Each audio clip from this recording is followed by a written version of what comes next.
नमस्कार। हरिभूमि टीवी के इस खास प्रोग्राम में एक बार फिर आपका स्वागत है। लंबी जद्दोजहद व लंबी कश्मकश के बाद आखिरकार कांग्रेस ने अपने उम्मीदवारों का ऐलान कर ही दिया। जैसा कि कयास लगाए जा रहे थे, बिल्कुल वैसा ही हुआ। जो उम्मीदवार घोषित किए गए, उनमें भूपेंद्र सिंह हुड्डा का कांग्रेस में दबदबा साफ नजर आया। चाहे बात राव दान सिंह की हो, चाहे करनाल से दिव्यांशु बुद्धि राजा की, या फिर हिसार से जयप्रकाश की, सभी भूपेंद्र सिंह हुड्डा खेमे के माने जाते हैं। भूपेंद्र सिंह हुड्डा का ही यह दबदबा था कि वो उत्तराखंड से ला करके सतपाल महाराज को सोनीपत की सीट दिलवाने में कामयाब हो गए। हालांकि अंदर खाते यह कहा जा रहा है और हुड्डा खुद भी यही कह रहा है कि एक इंटरनल सर्वे में जो पार्टी ने करवाया था, यह उम्मीदवार तय किए गए थे, उसी हिसाब से टिकट दिया गया। दीपेंद्र हुड्डा रोहतक से चुनाव लड़ने की पहले से तैयारी में थे, लेकिन बीच में चर्चाएं आई कि भूपेंद्र हुड्डा खुद लड़ेंगे, लेकिन भूपेंद्र हुड्डा लगातार कह रहे थे कि दीपेंद्र उम्मीदवार होंगे। तो अंततः वही हुआ जो भूपेंद्र हुड्डा कह रहे थे। हाँ, इतना जरूर हुआ कि वरुण मौलाना को, हालांकि फूलचंद मौलाना हुड्डा गुट के माने जाते थे, लेकिन कहा यह जा रहा है कि वरुण मौलाना को लोकसभा चुनाव लड़ने के लिए कुमारी शैलजा ने ही तैयार किया था। वो पहले इसमें रुचि नहीं दिखा रहे थे। जब कुमारी शैलजा ने उनसे बातचीत की तो उन्हें उनको बनाया, तो वो अंबाला से चुनाव लड़ने को राजी हो गए। कुमारी शैलजा खुद अंबाला से सिरसा शिफ्ट हो गई हैं, जैसा वो खुद चाहती थी। पार्टी आलाकमान के सूत्र बताते हैं कि आलाकमान ने ही कहा था कि अगर वो सिरसा जाना चाहती हैं तो अंबाला के लिए एक दावेदार तय करें। उन्होंने वरुण मौलाना का नाम रखा था। यह तो था टिकट वितरण का, लेकिन टिकट वितरण के बाद अब कांग्रेस के उम्मीदवारों में कितना दमखम है, वो कैसा मुकाबला कर पाएंगे, हमारी चर्चा का विषय यह है। हमारे साथ चर्चा के लिए मौजूद हैं वरिष्ठ पत्रकार अजय मल्होत्रा, वरिष्ठ पत्रकार रविंद्र राठी व राजनीतिक विशेषज्ञ देवेंद्र गांधी। मल्होत्रा जी, मैं सबसे पहले आपसे ही पूछना चाहूंगा, भिवानी में जो श्रुति चौधरी का टिकट काट के राव दान सिंह को मैदान में उतारा गया है, उससे कांग्रेस को क्या फायदा होने वाला है या क्या नुकसान हो सकता है? देखो, फायदा और नुकसान तो 5-7 दिन चुनाव चलने के बाद पता चलेगा जी। और फौरी तौर पे जो अर्थमेटिकली कास्ट समीकरण है वो दान सिंह को सूट कर रहे थे। अगर जिस प्रकार से किसान भाजपा से नाराज है और जाट भी नाराज है, तो अगर ये लोग दान सिंह के आने के बाद उसी स्थिति पे खड़े हैं तो वो चुनाव अपने आप बन जाएगा फिर तो। और अगर जाटों के वोट पे बहुत कुछ डिपेंड है, क्योंकि अहीरवाल का तो ये मान के चलते हैं कि दान सिंह को सपोर्ट मिल जाएगी, तो ये वैसे तो ज्यादा स्थिति फिर किरण चौधरी की क्या भूमिका रहेगी यहाँ पे। देखो, किरण चौधरी आज भी भिवानी के अंदर रेलेवेंट है। आप ये नहीं कह सकते कि किरण चौधरी रेलेवेंट नहीं है या टिकट नहीं मिली तो। किरण चौधरी, जहां तक वोट बैंक की बात है, पूरी तरह से रेलेवेंट है। उसकी क्या भूमिका रहेगी, प्लस या माइनस, क्योंकि देखो उनको भी बहुत सोच समझ के फैसला लेना पड़ेगा। क्योंकि अगर आप ये सोचो कि किरण चौधरी का फैसला कोई बड़ा आसान फैसला है, वो कोई आसान फैसला नहीं है, बहुत डिफिकल्ट फैसला है किरण चौधरी का भी। अब उसको भी आप आएंगी, अपने वर्कर से भी बात करेंगी और उनको आगे विधानसभा चुनाव भी दिखाई दे रहा है। अगर वो सक्रिय नहीं रहती हैं तो देखो विधानसभा में नुकसान हो सकता है। अगर वो सक्रिय रहती हैं तो उनको ये लगेगा कि भूपेंद्र हुड्डा खेमा भिवानी में एंटर कर गया। तो ये बड़ी डिफिकल्ट सिचुएशन आ गई है उनके लिए भी।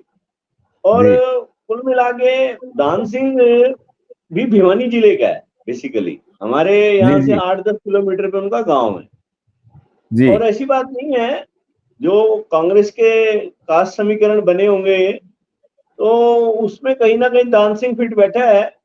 और दूसरा, दान सिंह कांग्रेस मेकर लग नहीं रहा था, 2 से ज्यादा जाट को अब की बार देने के मूड में थी टिकट। तो ये 3-4 रीजंस थे जो दान सिंह को, क्योंकि वो देखो किरण चौधरी को तो वो लड़वाने को तैयार थे। वो ये नहीं कह सकते कि हमने बंसीलाल परिवार को उन्होंने इग्नोर किया है।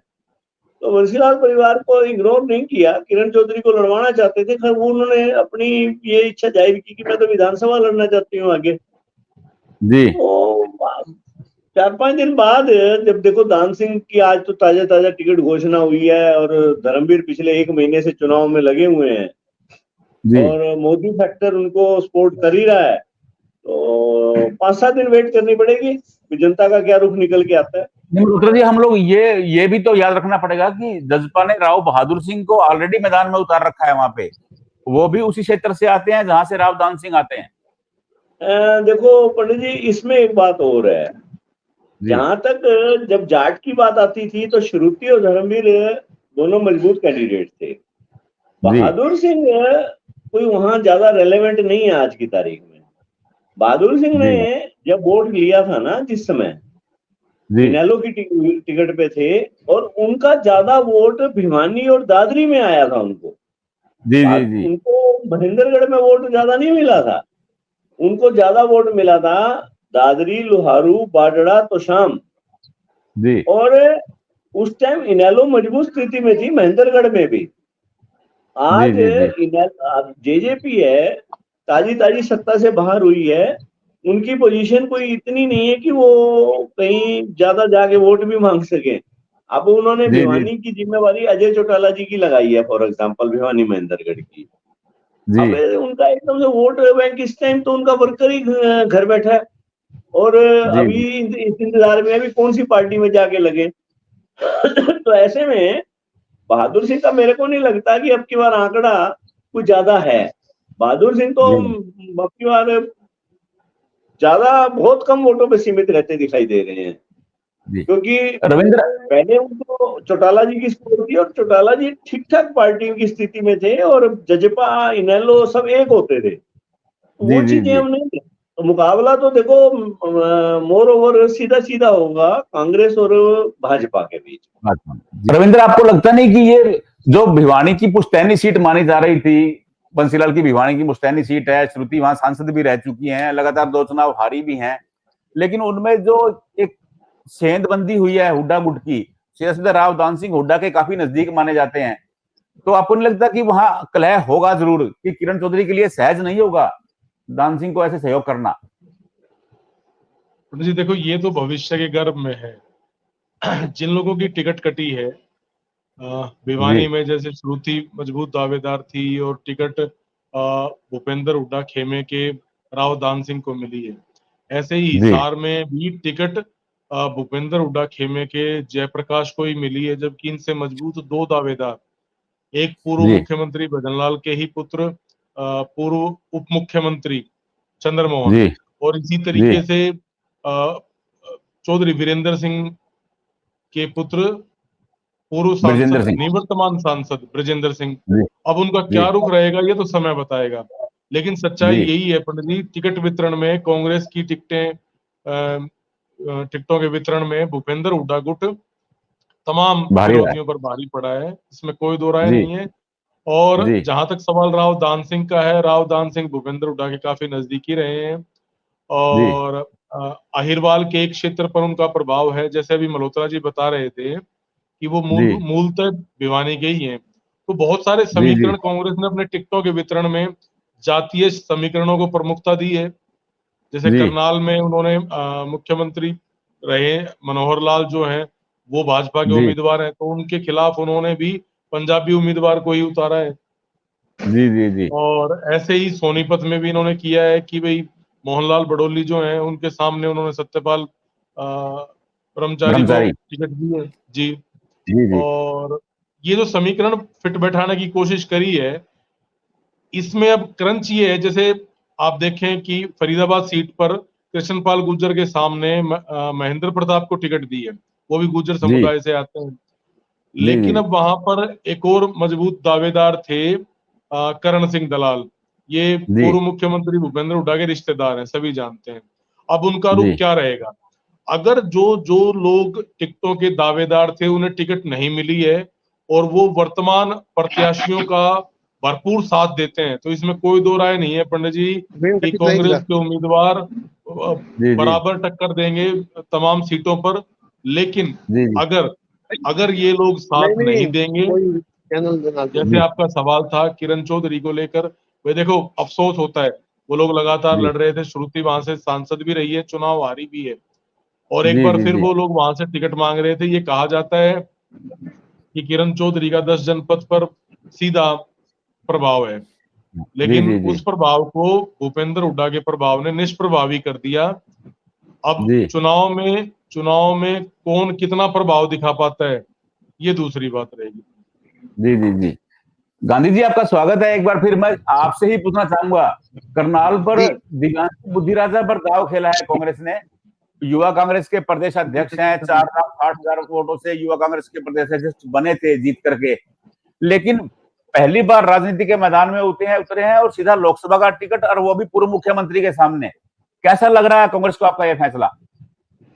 देखिए, ये फैसला हैरान करने वाला फैसला है। बहुत और नाम जो थे वो तैर रहे थे मैदान में। बुल्ले शाह का नाम था, वीरेंद्र राठौर का नाम था, चाणक्य पंडित का नाम था।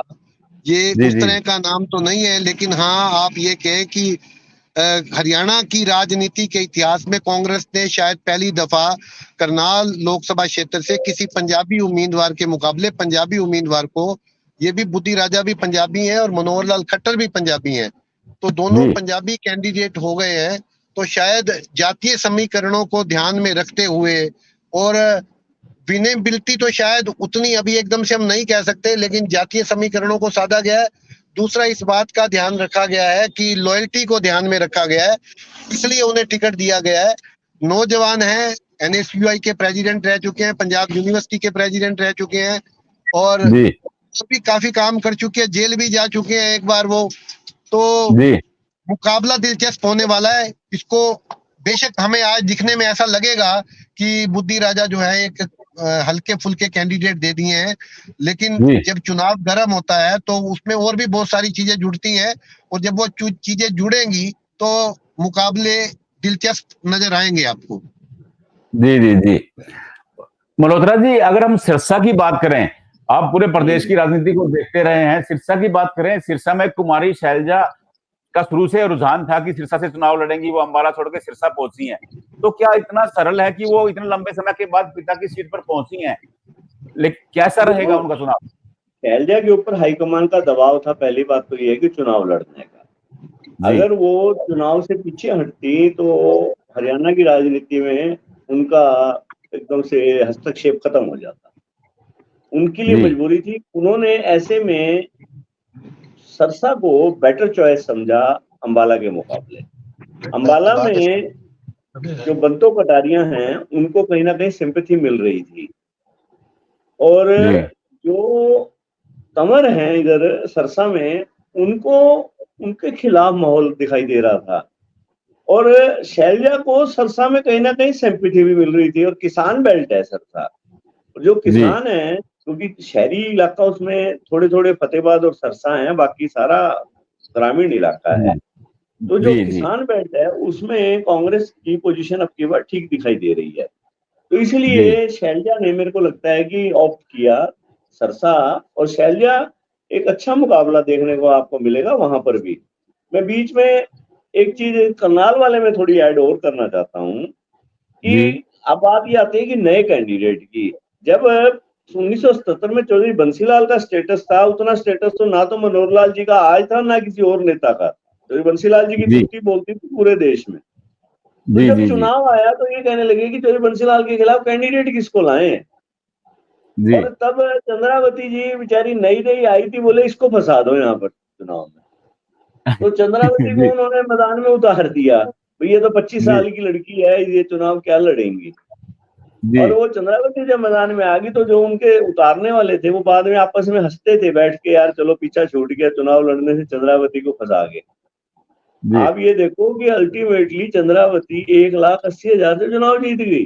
जी जी जी। और सन 87 के अंदर फिर भिवानी के अंदर जो बंसीलाल चीफ मिनिस्टर थे, और उससे पहले वो ट्रांसपोर्ट मिनिस्टर ऑफ इंडिया रहे। तो उनके सामने जब धर्मवीर को उतारा गया तो कहने लगे तो क्यों हत्या हो गई भाई, कहाँ धर्मवीर कहाँ बंसीलाल जी। तो उस चुनाव के अंदर धर्मवीर ने क्या कड़ा मुकाबला दिया, और अल्टीमेटली चाहे वो विवादास्पद जीत थी, चुनाव जीत गए धर्मवीर। जीत गए। जी जी जी ये जी तो देखो बात बिल्कुल ठीक है, जब आप किसी बड़े आदमी के सामने कैंडिडेट ला रहे हो जी और जिसकी एंटी इनकम्बेंसी प्रिवेल कर रही है, और जी ऐसा कैंडिडेट ला रहे हो जो युवा है एकदम से, अभी उसकी एंटी इनकम्बेंसी कहीं नहीं है, जी तो देखो ऐसे में आने वाले दिनों में करनाल एक अच्छा चुनाव देख सकता है। जी। तो यही आज बाकी सिरसा वगैरह का तो है ही। बुद्धिराजा जी, पिछली बार हम लोग डिस्कस कर रहे थे फरीदाबाद के बारे में, हम लोग बोल रहे थे कि महेंद्र प्रताप ही कैंडिडेट होंगे, तो आपने काफी इंटरेस्टिंग जानकारी दी थी महेंद्र प्रताप के बारे में कि कृष्णपाल गुर्जर के सामने वो कैसे होंगे। अब वो विधिवत चुनाव में उतर गए हैं, तो अब क्या देखते हैं कि कैसा मुकाबला रहने वाला है फरीदाबाद में? आप मेरे से पूछ रहे हैं जी? जी जी जी, आपसे ही पूछ रहा हूँ। देखिए, कांग्रेस ने जो कैंडिडेट दिए हैं जी वो जातीय समीकरणों को ध्यान रख के बड़े बैलेंसिंग कैंडिडेट दिए। आवाज शायद आपसे गूंज रही है क्या? आ रही है, मेरे को आवाज आ रही है आपकी। तो कैंडिडेटों को लेकर के, कोई करनाल के कैंडिडेट को लेकर हम थोड़ा सा मायूस जरूर हुए थे कि वो थोड़ा हल्का कैंडिडेट है, लेकिन बाकी जगहों पे जो कैंडिडेट हैं वो सामाजिक संतुलन बैठाने के लिए जातीय समीकरणों को ध्यान में रखकर दिए गए हैं, और दिलचस्प मुकाबले देखने को मिलेंगे। ये एक वन साइडेड गेम नहीं होगी आप किसी जगह पर। जी जी जी। रविंदर, रोहतक के बारे में क्या सोचते हैं कि कभी चर्चाओं के बाद कभी भूपेंद्र हुड्डा आ रहे हैं, कभी उनकी वाइफ आशा हुड्डा का नाम चर्चा में चला, अंततः कांग्रेस पार्टी ने दीपेंद्र को ही दे दिया, क्योंकि पार्टी राज्यसभा की सीट भी कुर्बान करने को तैयार है। अगर दीपेंद्र जीतते हैं तो उनको इस्तीफा देना पड़ेगा। तो आप क्या सोचते हैं कि दीपेंद्र और अरविंद शर्मा एक बार फिर आमने सामने है? पिछली बार मामूली अंतर से हार गए थे दीपेंद्र, अरविंद शर्मा जीते थे। इस बार माहौल क्या लग रहा है आपको? जी, इस बार भी रोहतक संसदीय सीट पर कांटे का मुकाबला रहेगा। जैसा कि अभी आपने उल्लेख भी किया, यही समीकरण चल रहे थे कि कांग्रेस पार्टी का एक धड़ा लगातार ये बात कह रहा था कि दीपेंद्र को अगर चुनाव लड़वाते हैं तो राज्यसभा की सीट कांग्रेस को खोनी पड़ेगी, और तमाम अलग अलग लोगों की तरफ से ये बात कही जाती थी कि भी राज्यसभा की सीट भी पार्टी के लिए उतनी ही जरूरी है जितनी की लोकसभा सीट। लेकिन जब से चुनाव की घोषणा हुई है पंडित जी, दीपेंद्र हुड्डा लगातार एक बात कहते रहे हैं कि कोई और नहीं, चुनाव मैं ही लड़ूंगा। लेकिन पार्टी के विभिन्न अन्य स्तरों पर ये बात रही, हमेशा रही, कही गई। जैसे कुमारी शैलजा का नाम लेकर एक बात कही जाती रही। कुमारी शैलजा ने कहा कि अगर मैं चुनाव लड़ूंगी तो भूपेंद्र हुड्डा भी चुनाव लड़े। तो इस तरह की कई अटकलें लग रही थी कि भाई पार्टी में, विद इन पार्टी और पार्टी के बाहर भी ये मांग है कि दीपेंद्र हुड्डा की बजाय कोई और वहां से, उन्हीं के परिवार में से कोई और उम्मीदवार आए।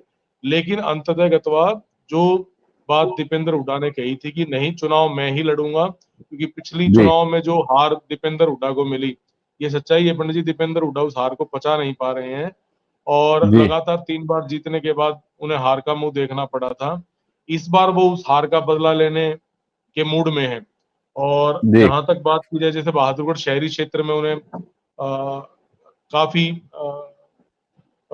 बुरी तरह हार का मुंह देखना पड़ा था, तो वहां इस बार कुछ लगातार जबरदस्त मेहनत कर रहे हैं। इसी तरह और इलाके हैं, जैसे रोहतक का शहरी क्षेत्र है, कलानौर है और कोसली है। इन क्षेत्रों में लगातार दीपेंद्र हुड्डा पिछली बार के अपेक्षा ज्यादा समय दे रहे हैं और उन इलाकों पर फोकस कर रहे हैं जहां उन्हें पिछली बार कम वोट मिली थी। तो लेकिन वहीं दूसरी ओर अरविंद शर्मा की बात करें तो अरविंद शर्मा भी उन क्षेत्रों पर जोर दे रहे हैं, जैसे स्पेशली ग्रामीण इलाके में। हालांकि भाजपा के विरोध के कारण उन्हें भी कई जगहों पर इस तरह का सामना करना पड़ा, उनके सामने भी असहज स्थिति बनी। बावजूद इसके रोहतक लोकसभा क्षेत्र में फिलहाल लग रहा है दोनों के बीच में कांटे का मुकाबला है। आप आज के दिन ये नहीं कह सकते कि दीपेंद्र हुड्डा या अरविंद शर्मा में से किसी एक को एडवांटेज है। हालांकि जैसे जैसे चुनाव चढ़ेगा पंडित जी, बीजेपी भी खुल कर आएगी। अभी बीजेपी के जो शत्रप हैं वो अन्य राज्यों में जैसे व्यस्त हैं, जैसे जैसे हरियाणा का चुनाव प्रचार शबाब की ओर रुख करेगा तो देखते हैं ऊंट किस करवट बैठे। इस चर्चा से भी यह तो साफ हो गया कि कांग्रेस की टिकट पाने वाले अधिकतर चेहरे भूपेंद्र सिंह हुड्डा के समर्थक हैं, लेकिन रहा अभी आसान नहीं है। बात चाहे राव दान सिंह की हो या दिव्यांशु बुद्धिराजा की या फिर सतपाल ब्रह्मचारी की या महेंद्र प्रताप सिंह की, सभी लोग पहली बार लोकसभा के रण में उतरे हैं। उनके सामने भाजपा ने भारी भरकम उम्मीदवार उतारे हैं। अगर कांग्रेस मिलकर चुनाव लड़ती है तो इतना तय है कि ये लोग कांटे का मुकाबला करने वाले हैं और परिणाम कुछ भी हो सकते हैं। लेकिन यक्ष प्रश्न यही है कि कांग्रेस एक कब होगी और कैसे होगी। क्या चुनाव तक सभी कांग्रेसी मतभेद भुलाकर एक मंच पर आ पाएंगे? अगर आ जाते हैं तो परिणाम चौंकाने वाले होंगे, इतना तय है। नमस्कार।